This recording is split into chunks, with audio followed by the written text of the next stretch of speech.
Imagine you're in the muddy trenches of WWI, surrounded by the deafening roar of artillery and the distant cries of soldiers.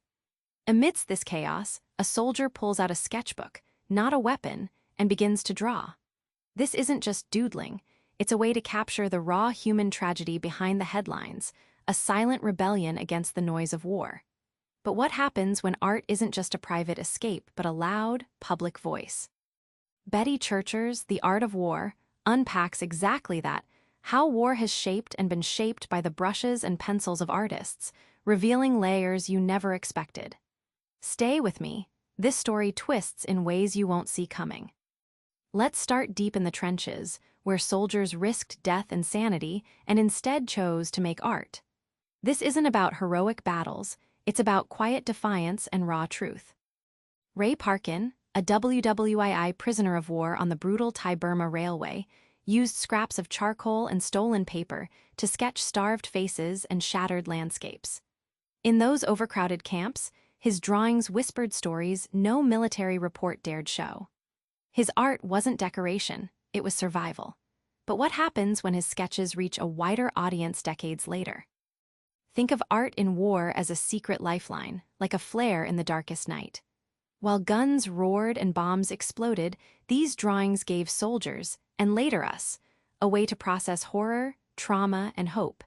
It's like having an emotional compass when everything else tries to break you down. The surprising truth? These trench and camp sketches don't just fill history's gaps. They reframe wars not as abstract numbers or strategies, but as deeply human tragedies.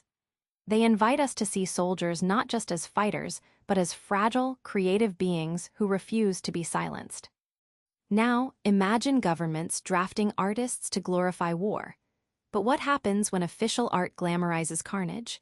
There's tension between propaganda and truth here, and Churcher doesn't shy away. Sidney Nolan's dramatic Gallipoli paintings don't just record history, they birth legends. His sweeping battle panoramas, filled with ghost-like soldiers under ominous skies, elevated the Gallipoli campaign from a military defeat to a national myth in Australia. Nolan's brush didn't just capture what happened, it reshaped what people believed happened. But did this myth serve truth or mask pain? Official war art is like a master illusionist's show, designed to inspire patriotism, rally support, and sometimes soothe a grieving nation. The government commissions, the grand exhibitions, they're tools wielded to unite and control public sentiment, turning complex horrors into digestible stories. Yet this dance is complicated. While some official war art skewed reality, it also sparked conversations that chipped away at blind nationalism. Paradoxically, even sanitized or glorified works opened space for later artists and audiences to question and challenge the stories they'd been told. Some artists weren't professionals, they were soldiers with pencils pressed between bullets. Their art reveals raw realities far from curated galleries, a gritty glimpse behind the war curtain. Will Dyson, an official war artist in WWI, wielded political cartoons like weapons sharper than bayonets. His biting illustrations weren't just humor, they were fierce indictments against war's absurdity and those who profited. From London to the trenches, Dyson's cartoons cracked public complacency and forced uncomfortable truths into the light. Imagine a soldier whose diary is ink and paper, where every scar, every fallen friend is sketched with a trembling hand. Ordinary soldiers across wars, from Europe to Southeast Asia, documented not grand strategy, but exhaustion, fear, and fleeting moments of beauty, sometimes scrawled on scraps amid battle's mud and blood. This art is raw evidence, unsanitized and unfiltered. It breaks through official narratives and patriotic spin, reminding us that war isn't just about victories or tactics. It's about lives crushed, hopes flickering, and the human spirit clinging to meaning in madness. Fast forward to Afghanistan, Timor, and even post-9/11 New York. War art keeps evolving, adapting to new conflicts and new ways to resist or remember. After 9/11, Gordon Bennett's Notes to Basquiat 9/11 exploded onto the scene, graffiti-inspired, raw, and full of rage and sorrow.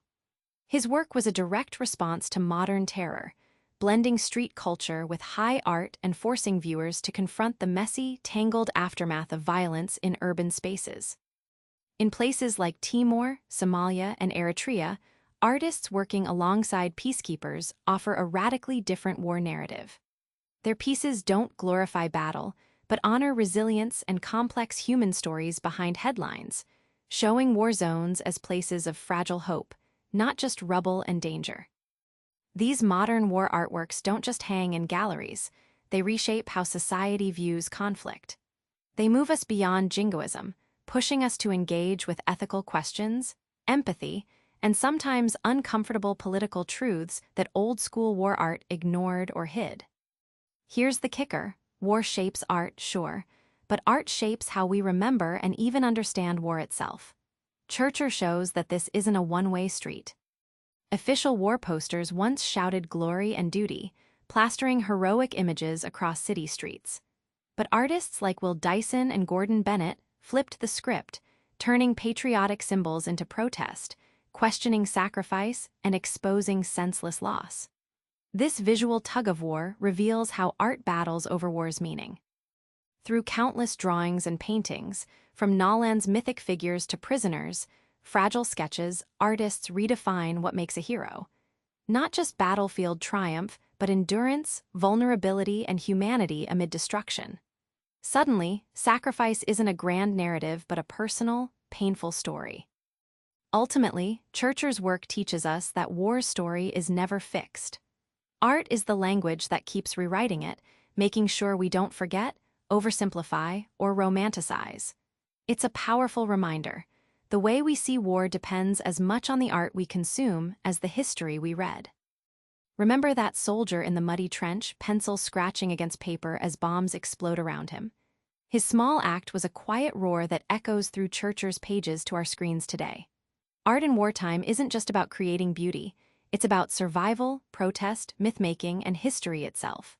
So next time you think about war, pause and ask, what stories are being painted, drawn, or erased? Try this. Look for art created in conflict zones. Let it challenge your views and deepen your understanding of war's messy, deeply human story. Subscribe for more book summaries like this one.